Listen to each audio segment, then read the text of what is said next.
आदाब नाजरीन, A1 TV की जानिब से आज मैं मौजूद हूँ रायचूर शहर के ज़िला वक्फ बोर्ड दफ्तर में और मेरे सामने मौजूद है वक्फ ऑफिसर जनाब उमेर साहब। सर, A1 टीवी उर्दू में आपका खैर मकदम है। शुक्रिया, आप सबका शुक्रिया। जैसा कि आप बखूबी जानते हैं, रायचूर शहर में खाजी को लेकर कई एक दिनों से मामले चल रहे हैं मैरिज सर्टिफिकेट को लेकर। इससे कबल आपने कहा था कि मैरिज सर्टिफिकेट जब तक हायर ऑफिसर आपको नहीं बोलेंगे आप इशू नहीं करेंगे, मगर बावजूद उसके हाल ही में एक दफ्तर मस्जिद में जो मीटिंग हुई उसमें मैरिज सर्टिफिकेट बाज़ाब्ता वक्फ बोर्ड से आई और उस पर आप ही के सिग्नेचर थे। ये क्या मामला है सब? क्या इसमें वक्फ बोर्ड की दोहरी पॉलिसी तो नहीं? जी, मैरिज सर्टिफिकेट इशू करने के लिए गवर्नमेंट से गाइडलाइंस है और गाइडलाइंस के तहत जो हायर अथॉरिटीज़ सीईओ वक्फ बोर्ड जो भी डायरेक्शंस दिए हैं वो डायरेक्शंस के ऊपर मैरिज सर्टिफिकेट इशू की गई है। तो ये आप वक्फ बोर्ड के जो सीईओ हैं उनको आपने लेटर भेजा था? जी जी, बिल्कुल सही। क्या बोल के भेजा हाँ, था साहब? तो ये यहाँ पर एक निकाह हुआ था मस्जिद अर्रहमान में। तो ये निकाह हुए के बाद ये मैरिज सर्टिफिकेट इशू के लिए हमारे पास अर्जी दिए है। तो मैं ये मैरिज सर्टिफिकेट इशू करने के लिए मुझे डायरेक्शन दीजिए कि मैं इशू कर सकता हूँ या नहीं कर सकता हूँ इसके ऊपर। तो हायर अथॉरिटीज़ ने मुझे परमिशन दिया है कि आप ये इशू कर सकते हैं बल्कि। तो ये वो लेटर जी है क्या? जी, ये लेटर है। नाजरीन, ये वो लेटर है जिसे उमेर ने यानी वक्फ ऑफिसर ने अपने हायर ऑफिसर सीईओ को भेजा था। आप स्क्रीन पर देख रहे हैं। अच्छा, आपको वहाँ से कोई और लेटर आया क्या? नहीं, यही मैरिज सर्टिफिकेट इशू कर सकते हैं आप, जो 2009 में जो सर्कुलर है उसके हिसाब से इशू करो बोल के ऑर्डर आने के बाद हमने इशू किया है। जी नाजरीन, आप स्क्रीन पर देख सकते हैं 2009 के गाइडलाइंस बताकर वो सर्कुलर के ऊपर आप ये देख रहे हैं। आप कर्नाटका राज्य पत्रा 2009 के सर्कुलर पर आप मैरिज सर्टिफिकेट इशू कर सकते हैं बोल के इनके हायर ऑफिसर यानी सीईओ बेंगलुरु की जानिब से लेटर आया था। उसी पर इन्होंने जो मैरिज सर्टिफिकेट है उसे इशू किया। अच्छी बात है सर। तो अभी जो मैरिज सर्टिफिकेट आप इशू करें, अब हर कोई मसाजिद में जब निकाह पढ़ाते हैं तो आप उनके मैरिज सर्टिफिकेट इशू करेंगे? वो प्रोसीजर क्या है, प्रोसीजर देख के जो सर्कुलर में जो डायरेक्शंस है वो डायरेक्शन के हिसाब से करेंगे इंशाल्लाह। ये 2009 के सर्कुलर उसके लिए किन किन चीज़ों की ज़रूरत पड़ती है? जी जी, बिल्कुल सर, ये आप बहुत अच्छा सवाल किया है।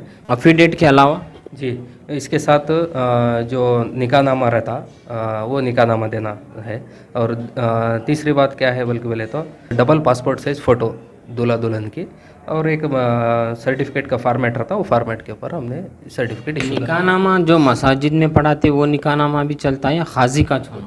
जी, अब इसमें तो सर्कुलर में निकाहनामा लेना बोल के है। अब उसके बारे में अगर डिटेल क्लैरिफिकेशन हो तो फिर हम इंशाल्लाह हायर अथॉरिटी से पूछ के ले लेंगे। यानी आप अपने हायर अथॉरिटी, जी हायर ऑफिस, जी जी। वहाँ अच्छा, से ये जो 6 मसाजिद में जो लोग निकाह पढ़ा रहे हैं उसमें हमारे एरिया मड्डीपेट से भी बगदादिया मस्जिद है, तो ये लोग निकाह पढ़ा सकते हैं मसाजिद? हाँ, अब ये सर्कुलर के हिसाब से जो मस्जिद में लोग निकाह पढ़ा के आके ये प्रिस्क्राइब्ड फॉर्मेट में मैरिज सर्टिफिकेट दो बोल के पूछे हैं, अर्जी दिए, तो हमने इंशाल्लाह उनके डॉक्यूमेंट्स वेरिफिकेशन करके मैरिज सर्टिफिकेट इशू करते हैं। अच्छा साहब, ये जो आपकी वक्फ बोर्ड की सर्टिफिकेट होती है ये पासपोर्ट वगैरह को चलती है। अगर खाजी की जो सर्टिफिकेट होती है, क्या ये सर्टिफिकेट भी पासपोर्ट को कई एक चीज़ों को लग सकती है? जी बिल्कुल, के वक्फ बोर्ड से जो मैरिज सर्टिफिकेट इशू करते हैं ये पासपोर्ट मैक्सिमम पासपोर्ट के लिए लोग लेते हैं, हज को जाने के लिए, मियाँ बीवी हज को जाने के लिए। और पासपोर्ट डिपार्टमेंट से रीजनल कमिश्नर ऑफिस गुलबर्गा से इसका वेरिफिकेशन भी होता है, वेरिफिकेशन को फिर हमारे पास भेजते हैं। और दूसरा कोर्ट में भी यूज़ किया जाता है मैरिज सर्टिफिकेट को। और अदर दिन आपने सवाल किया कि खाजी साहब अगर मैरिज सर्टिफिकेट दिए, तो उसके बारे में सर्कुलर में नहीं है कुछ भी। अगर उसका क्या है क्लैरिफिकेशन अगर मालूम हुआ तो मैं इंशाल्लाह आपको फिर सुना। ये खाजी साहब जो निके पढ़ाते हैं ना, तो वो भी वक्फ बोर्ड से आप ही के थ्रू सर्टिफिकेट लेते हैं क्या? जो मैरिज सर्टिफिकेट हमारे पास ही लेते हैं। मैरिज सर्टिफिकेट हमें जो आपको मैं बताया डॉक्यूमेंट्स के एफिडेविट, निकाहनामा और joint passport, double passport size photo और उसका फॉर्मेट ये सब दिए, तो इंशाल्लाह हमें कर रहे हैं, पहले से देते हैं। यानी और भी तफसीली मालूमात के लिए आप अपने हायर ऑफिसर से मालूम मालूम करके मैं इंशाल्लाह आपको फिर सुनाता हूँ। नाजरीन, जैसा कि मेरा कहना यही था कि वक्फ ऑफिसर अभी आपके सामने तफसील बता रहे थे। 2009 का ये जो राज्य पत्रा मेरे सामने है, आपके सामने कर्नाटका राज्य पत्रा, इसी के तहत इन्होंने जो सर्टिफिकेट इशू किए हैं, वो सर्टिफिकेट आज मसाजिद में जो भी निकाह हो रहे हैं वो आकर चाहे तो यहाँ पर सर्टिफिकेट वक्फ बोर्ड के थ्रू ले सकते हैं, इनका कहना ये है। और भी अगर कोई मालूमात होना है तो इनका कहना है ये है कि ये अपने हायर ऑफिसर से मालूम करके बोलेंगे। और भी कुछ बोलना चाहेंगे? जी जी बिल्कुल, अगर आप कुछ डाउट्स रहे तो इंशाल्लाह फिर मालूमात करके आपको सुनाया जाए।